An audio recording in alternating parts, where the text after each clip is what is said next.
Hey everyone, Bruce Eckfeldt here. Thanks for checking out our YouTube channel. Make sure that you subscribe and turn on notifications so we can let you know when the next video is posted. You can also check us out at eckfeldt.com for more great content. With that, let's go check out the video. Are you a CEO looking to scale your company faster and easier? Check out Thrive Roundtable. Thrive combines a moderated peer group mastermind, expert one-on-one coaching, access to proven growth tools, and a 24/7 support community. Created by Inc. award-winning CEO and certified scaling up business coach Bruce Eckfeldt, Thrive will help you grow your business more quickly and with less drama. For details on the program, visit eckfeldt.com/thrive. That's eckfeldt.com/thrive.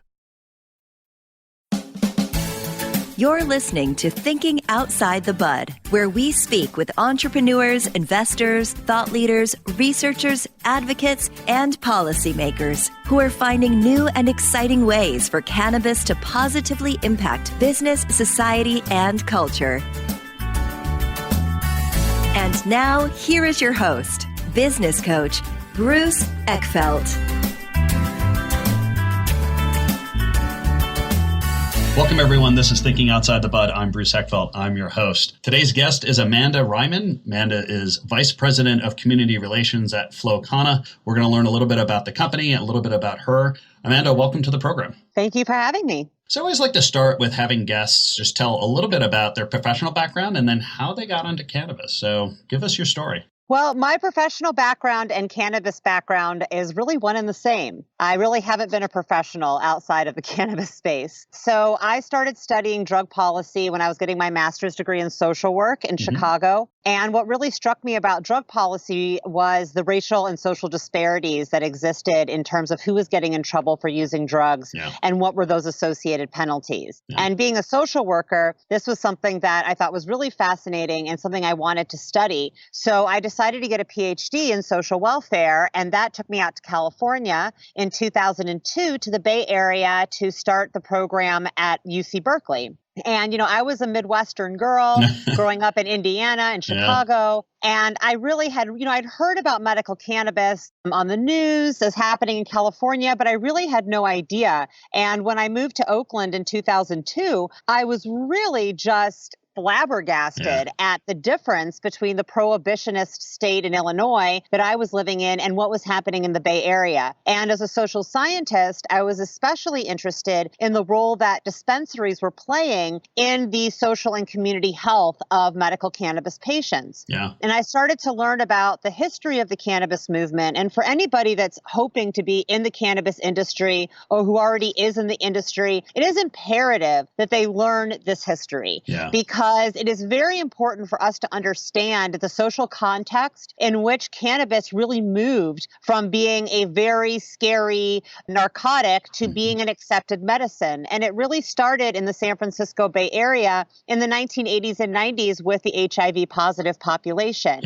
And so, just indulge me for a second. But please. As a lot of folks remember, in the 1980s and 90s, there was a lot of confusion over how HIV spread. And folks thought you could get it by hugging and kissing, by sharing a toothbrush or a toilet or a towel with somebody. And because of that, a lot of folks who were HIV positive were pushed into social isolation. Their family members were told not to hug them, not to come near them. In the hospitals, they were put in separate wards from the rest of the patient population. And where they really found solace was with each other and with community and with cannabis. Cannabis was something that was, passed around as a remedy for chemotherapy for cancer patients and also wasting syndrome that was associated with HIV. So the early dispensaries in the Bay Area were really groups of HIV patients that got together and decided to share cannabis. And the very first medical cannabis law in the country was Proposition P, which was passed in 1992 in San Francisco, spearheaded by Dennis Perrone, whose partner had AIDS and who really wanted permission from the city of San Francisco to give cannabis to AIDS patients in his home and really became the very first cannabis dispensary. And what did that cover? So the Proposition P, what did it actually enable? All it said was that if folks are using cannabis for medicinal purposes, that it should really be the lowest law enforcement priority of police in San Francisco. I mean, it really didn't give any kind of regulation. It was really more of a hands-off, which was actually the same thing as Prop 215. A lot of folks think that Prop 215 was a cannabis regulatory law, but in fact, what Prop 215 did was say that if you had a doctor's note, that you could use that as a defense in court. It did nothing to establish regulation or anything. So when I came to Oakland in 2002, which was 6 years after Prop 215 passed, you really just saw this very casual, bottom-up, community-based network of dispensaries that emerged in areas that were lenient, like the Bay Area. So I decided to do my doctoral dissertation on how these dispensaries were operating as health service providers and the benefits that they were providing to their communities and to their patients. So I did that in 2005, 2006, in a time where there really wasn't a lot of academic research being done on cannabis, and a lot of it was still around the activism. And so I think as we started to shift into an industry, folks were looking for the people that were starting to do the research, that were starting to kind of standardize and solidify what we knew about cannabis. And because I was in that cohort, I kind of got thrust into the industry in a very early stage.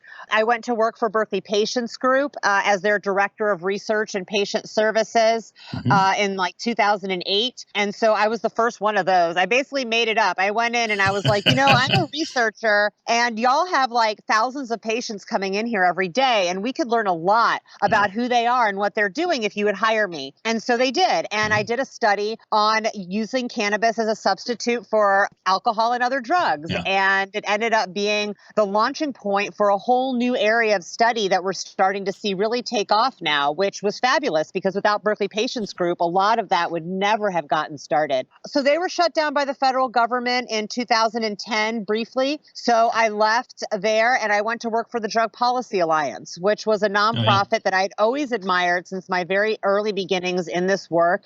Ethan Nadelman had always been a huge hero of mine who ran the organization, and they were looking for someone to work in their California office. So I started to work for them in 2010 and really became the head of their marijuana work nationally and internationally, really with the climax, I guess you could say, being the passage of Prop 64 in California in 2016. After that, which was an extremely heavy lift and a very, very difficult, in many ways, traumatic experience, I decided that I wanted to work on implementation, that, we had now passed legalization. Now it was going to be who's going to win in the industry. Like who's going to end up standing at the end of the day. And in my mind, I wanted that to be the people that lifted this up when it wasn't an industry, when there was no money to be made outside of under the table, when there was a huge risk to be taken in making a living in cannabis. I want those folks to have a chance. And I saw the work that Flocana was doing with the small farmers in the Emerald Triangle region of California. And I decided that that was really the next step for me as someone that's seen this industry really evolve from a movement to kind of bring it full circle and make sure that these individuals had someone advocating for them and that communities could see a net benefit from legalization. And even though it's legal here, about 70% of the state has still banned commercial activity. And I think to move that needle, what we need to do is show that communities that embrace cannabis become better communities. And that's my role up here in Mendocino County. That's great. And I like this conversation because I think most people don't kind of realize or appreciate that, it's one thing to pass legislation. It's another thing to actually stand up an industry that's healthy and sustainable and good for the community. And quite honestly, different states, because of the legislation, how they've structured it and how they implemented it, are quite different. And it's having a fairly dramatic impact over the success of cannabis businesses and the integration of cannabis into culture and society and to, civic just kind of process. Tell us a little bit about how you kind of map the different states or how you map the different ways that legislation is being implemented and how it's affecting the actual community and the development of the cannabis market locally. Well, I think that, when we look at legalization, we have to be really clear at the difference between legalization and regulation. So legalization is the same, no matter what state you're in. Yep. Legalization means that this is no longer a crime. Yep. And given that cannabis was a crime in every state, it's removing those criminal penalties. Yep. And there's nuances in that in terms of how far do you remove them or lower them, or does a misdemeanor become an infraction, or does it become nothing? Yep. And I think that, there's nuances there, but really the idea is that something was a crime and now it's not. Yeah. And that doesn't matter what state you're in. Mm-hmm. I think where we see the differences is in the next step, as you were saying, which is the regulation. Yeah. So, okay, now that we've decided this isn't a crime, how do we ensure safe access for the appropriate age group in the context of how we regulate business in our state? Mm-hmm. And so when you look at a state like California, it should be no surprise to anybody that the taxes are extremely high, that the regulatory hurdles are extremely difficult, because that is how California does business. Yep. And if you look at our environmental regulations, if you look at how we regulate other types of businesses, we definitely put more regulations on cannabis, and that's still kind of an artifact of prohibition. But when we really wade through that, it's not that different. We are very over-regulatory and overtaxing state. When you look at a state like Maine, which traditionally has been very different with lower taxes, definitely more of a hands-off government approach, less regulatory hurdles, that's what you're going to see in a place like Maine. So I think, interestingly, cannabis could almost become this microcosm for re-examining how states do business. Yeah. And, when else have we had an opportunity for a new regulated commodity to come online where states had such freedoms to regulate in ways they saw fit? So if we see a state with lower taxes flourishing in a way that California can't, then California is going to have to make a decision whether they want to just do business as usual and take the hit, or whether they actually want to evolve. And so I think that's actually something pretty exciting. They say that states are laboratories of democracy, but we really don't have that many opportunities to treat them as such. Yeah. Do you see that we're in this funny situation, right? We've got this kind of state by state legalization and regulation, still federally illegal. So, we can't do anything across state lines. Is that kind of further accentuating the differences between the states because of that? Because I can't move product from California to Maine. So each state is its own microcosm of an entire industry of everything from seed to actually dispensing. So how is that playing out? No, you're absolutely right. I think when we look at the fact that they're growing cannabis in Colorado. Yeah. If cannabis were legal everywhere, they probably wouldn't grow cannabis in Colorado. Exactly. I'm fond of saying, I grew up in Indiana. We didn't build greenhouses to grow mangoes. Yeah. We just admitted that Indiana was not the climate to grow mangoes, and we got mangoes from where they grew, and we gave them our corn. Yeah. Right. So I think that you're right. The inability to cross state lines has definitely insulated these policies because, for example, if California was exporting to Maine, we would have to come to some kind of commonality around what that looks like around regulation. And so we'd have to meet somewhere in the middle. In the absence of that, California gets to be like to the Californiest it can be, and Maine gets to be the Mainest it can be.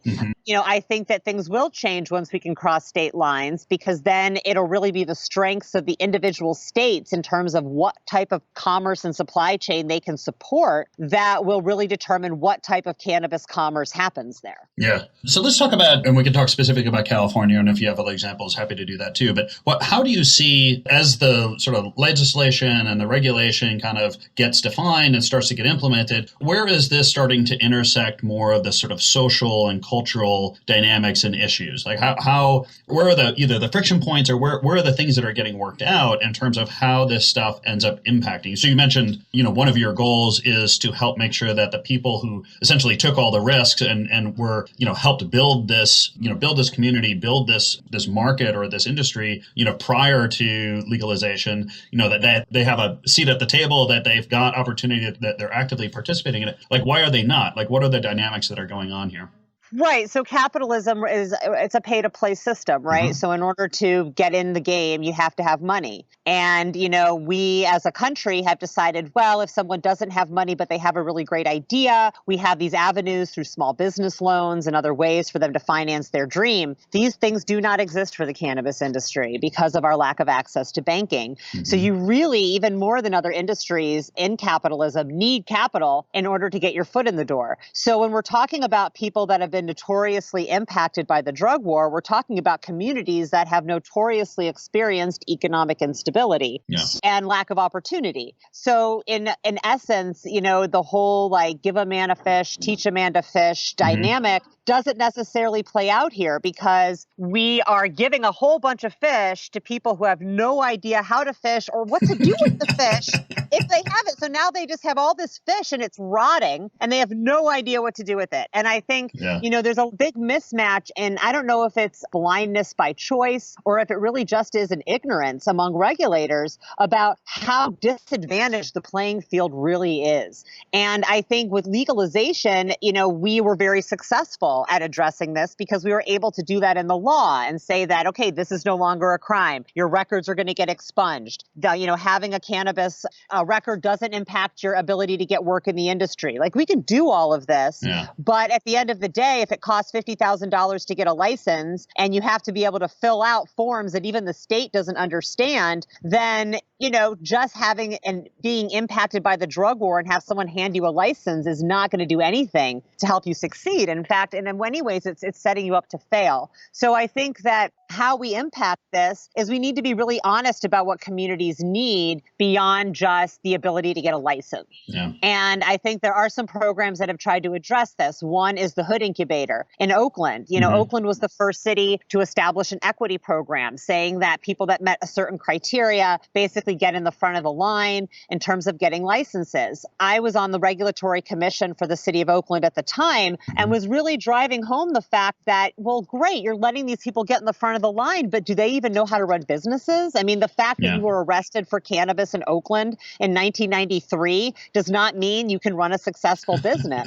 So what do we do for them? Where's that in between? And so the Hood Incubator was founded by an amazing group of women to serve the purpose of training and incubating folks who can qualify from equity programs, but just haven't had the opportunity for training. Another program that's addressing this is something I'm on the board of directors of. It's called The Initiative, and it's the first incubator and accelerator for women-owned cannabis businesses. It's based in Portland, and it has a fund attached to it. So the class is funded after completion of the program.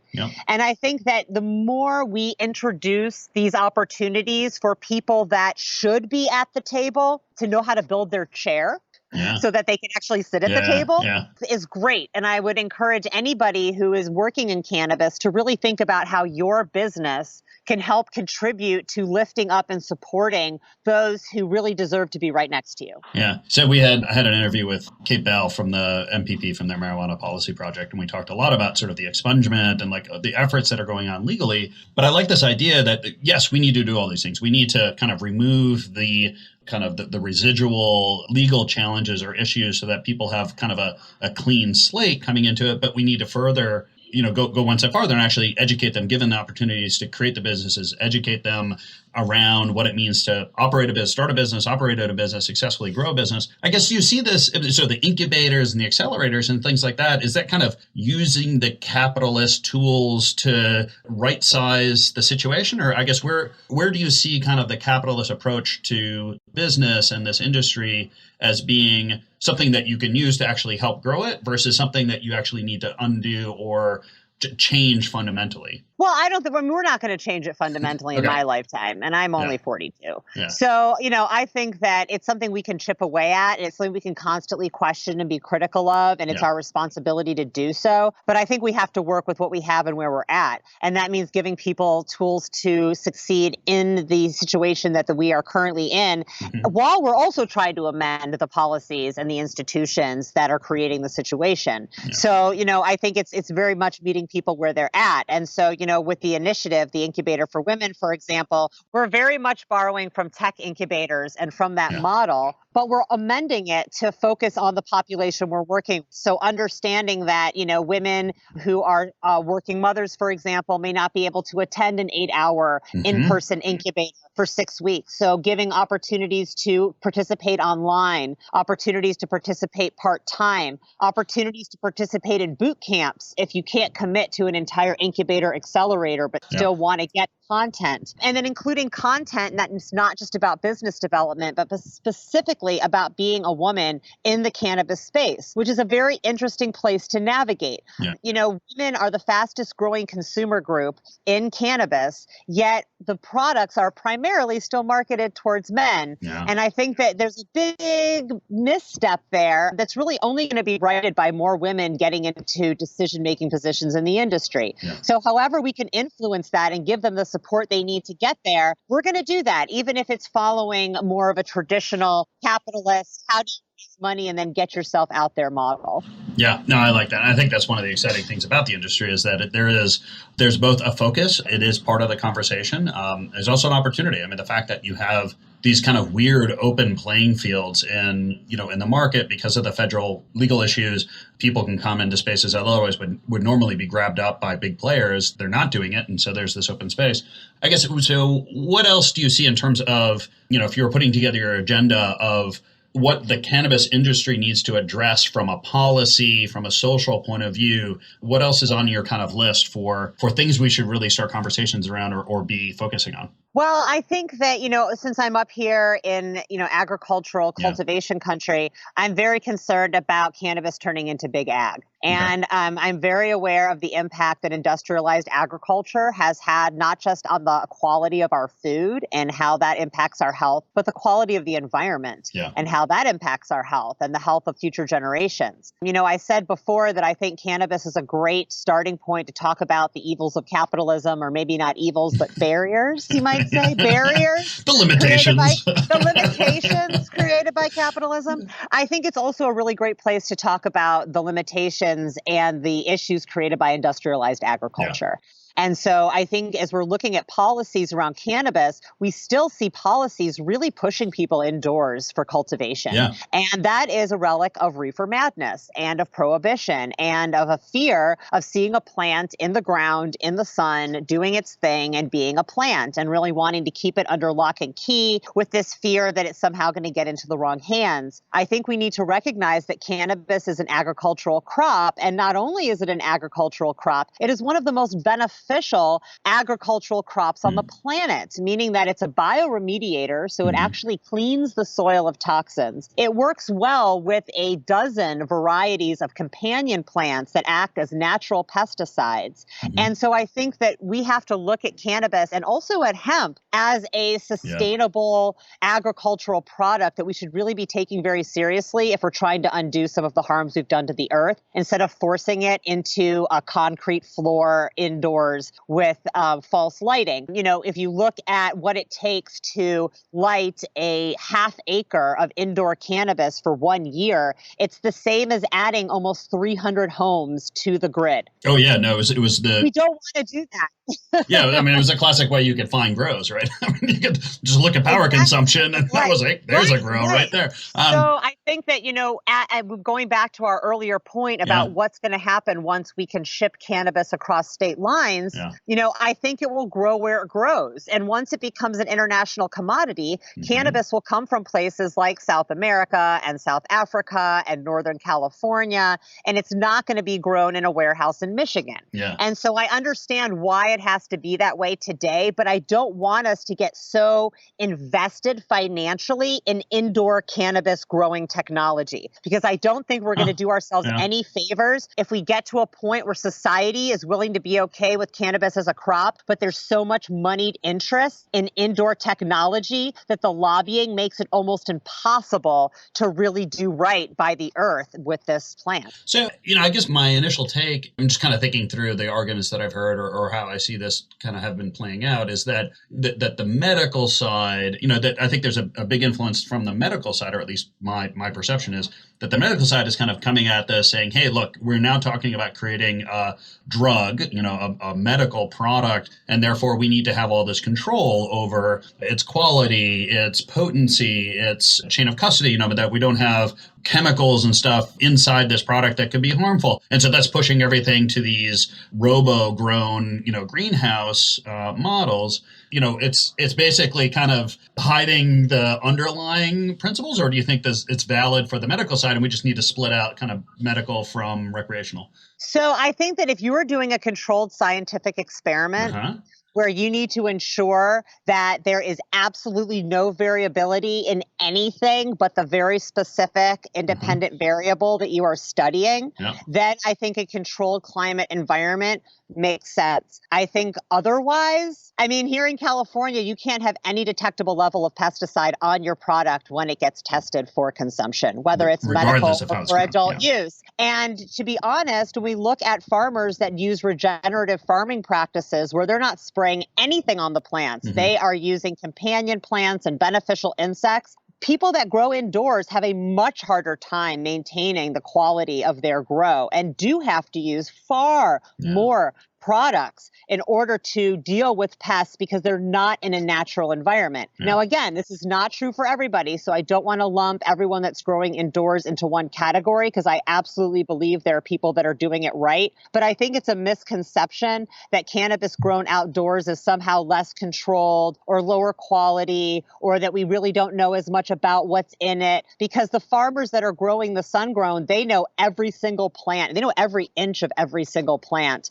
And they are very good at producing a standardized product, just like the indoor farmers are. I think we really need to look at the sustainability aspect, and can we reach a place where we're comfortable with the production method and it's also not going to be so harmful for the earth? Yeah. So how do we make that happen? So how do you see the kind of market playing out? Or do you think you can create, or do you think we need to create a kind of knowledge, sort of educated consumers around this and be able to say, asking at the point of purchase, actually at the point of consumption, is this outdoor grown, indoor grown? Can we influence the creation of product through changing the demand and an educated consumer? Well, I think we have to. It's interesting because even though cannabis consumers are not new, and there are people walking into dispensaries who have been consuming cannabis for decades and decades, the idea of having the knowledge at your fingertips about the source of your cannabis is fairly new, unless you live where I do and everybody grows their own and then you know whose is who. But I think, the idea of going into a dispensary and being able to ask the questions that are going to give you the knowledge you want to be able to make a conscious decision is something pretty new. Until fairly recently in California, you'd walk into a dispensary and all the cannabis was just labeled as the name of the dispensary, and you had no idea where it came from. So I think letting consumers know that cannabis grown in the sun and that it touches the soil is more of a natural environment than cannabis that's grown in a pot underneath a false light indoors. And also, I think even more important is to connect the consumer with who's growing their product. And, that's one of the things that Flocana really wanted to do from the get-go, was to create this transparency between the consumer and the source of the product. That was something that really wasn't around, and folks wanted to be able to go online and see the farm and understand more about how cannabis was being produced and how their medicine was being produced, and know who's the person behind that. And I think that that's something that kind of fits in with the culture of cannabis, which is really a move away from the very sterile and impersonal pharmaceutical industry and towards more of a plant medicine, holistic health model. Yeah. So tell us more about Flocana. What is the organization set up to do? What are you doing now? What do you hope to do in the future? So Flocana started in 2015 as a bicycle delivery service in San Francisco. Since the beginning, we've really, like I said, always been very transparent about the source of the product. So we've always labeled our product with the name of the farm. We've always had the ability of the consumer to go online and see what that farm looked like and who those farmers were. And so we really realized early on that there was a market for this, that folks really were responding and dispensaries were responding. So we started to move more into wholesale. And then we really really became an entirely wholesale company, still sourcing from the small farmers up in the Emerald Triangle. And then a couple years ago, as legalization was impending, we were talking to the farmers that we worked with about what their concerns were after legalization and with regulation. And really across the board, concerns were, how am I going to get my product to market? I don't have a drying commercial space on my property. I don't have a commercial space to process and to put things in jars. And how am I going to do this? So we looked to other agricultural industries and saw that centralized processing was something that was very common, where you would have small farmers that were clustered in an area with a centralized processing facility that they would bring their product to get sorted, graded, processed, and then sent out for distribution. So we work with a lot of farmers here in Mendocino County. They identified for us, actually, a 80-acre facility that was formerly housing Fetzer wine that was owned by the Fetzer family. And it had 100,000 square feet of industrial space that had formerly been used to process and distribute wine. So it was very, very perfect for what we were looking for. So we went into escrow on that property on election night in 2016, and we closed on it in March of 2017 and opened our processing facility in April 2018. So that is the first stop on the campus tour is the processing facility. That is where we take in the dried cannabis. We do trimming, we do sorting and grading, and then we process it into jars and into pre-rolls. We have two other facilities up in the Emerald Triangle that do trimming to prepare the product for processing. We're bringing a lab onto the campus. Cascadia from Portland, Oregon is going to be opening a third-party lab on the campus in 2019. And we're also going to be introducing manufacturing onto the campus in 2019 so that we'll be able to make bulk oils, salves, tinctures, edibles, basically keeping all of the value in Mendocino County, co-branded with the farmer. After the product is jarred and labeled and packaged up north, we have a truck that drives it downstream. We unload in Oakland and fulfill dispensary orders there. And then we have 2 more fulfillment points in Southern California. So we are licensed as a distributor for the state of California. And so is this being branded as Flowcana, or are you is it for the farmers? Like, how are you doing the branding? We co-brand. So our branding has Flowcana, and then it also has the name of the farm. And then our website still has a list of farms where you can go and learn a bit more about the farmer. A big part of what we do, it kind of harkens back to how we started, which is to really create a relationship between the consumer and the farmer that grew their cannabis. So we bring our farmers all across the state for Meet Your Farmer events at dispensaries where consumers can talk to and interact with farmers that grow their medicine and ask them questions and learn more about how the product is produced. Awesome. So if you, so the listeners here are people, I like to say are business people that are getting more cannabis savvy, cannabis people that are getting more business savvy. So if you have people that are interested or starting to get involved in cannabis, what sort of piece of advice or thoughts would you give them in terms of, helping them either avoid mistakes or, kind of accelerate their growth as a business? Well, I don't think there's any way to avoid mistakes. And I would say don't take it personally when you make mistakes, because the industry is evolving so quickly and changing every day that what you think is right today isn't right tomorrow. So, cut yourself some slack, but with that, be prepared to be nimble and be prepared to turn on a dime. And always keep in your mind that the more things change, the more they change more. And that's especially true in California, where we've been through many iterations of regulations and we're still not there yet. So, I would say we're not on a solid ground yet. The cement is still wet, but that brings with it tremendous opportunity. Yeah, exactly.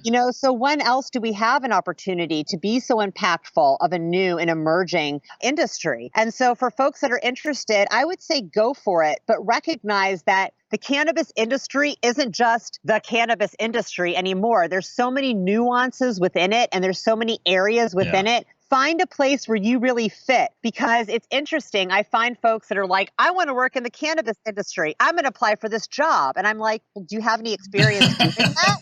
And they're like, no, but I know a lot about cannabis. Yeah, exactly. I'm like, well, Maybe 10 years ago that would have worked, but it doesn't work anymore. Yeah. So don't waste your time going after jobs that you wouldn't go after if they weren't cannabis related. Yeah. So ask yourself, if this were in another industry, would I still be qualified for this job? And if the answer is yes, go for it. If the answer is no, you're probably not going to get it. Yeah. So I would say people really need to find where their strengths are and not be afraid to think outside the bud. You want to get there? Awesome. Good plug. I appreciate it. This has been a pleasure. Amanda, if people want to find out more about you, about Flowcana, what's the best way to get that information? Well, Flowcana's website is www.flowcana.com. Mm-hmm. So that's really the best way to check that out. If you're interested in the whole sustainability issue, another board that I sit on is the International Cannabis Farmers Association, and we're at icfa.farm. And that's an organization that advocates specifically for policies to support sun-grown and traditional heritage farming of cannabis. So those are two places that you can look if you want to know more about sustainable sun-grown. Yeah, and I'll make sure that both of those links are on the show notes so people can click through. Amanda, this has been a pleasure. Thank you so much for taking the time. This is a great conversation. I look forward to hearing how Flowcana does and the future of cannabis. So this is great. Well, thank you so much for having me. You've been listening to Thinking Outside the Bud with business coach Bruce Eckfeldt. To find a full list of podcast episodes, download the tools and worksheets, and access other great content, visit the website at thinkingoutsidethebud.com. And don't forget to sign up for the free newsletter at thinkingoutsidethebud.com/newsletter.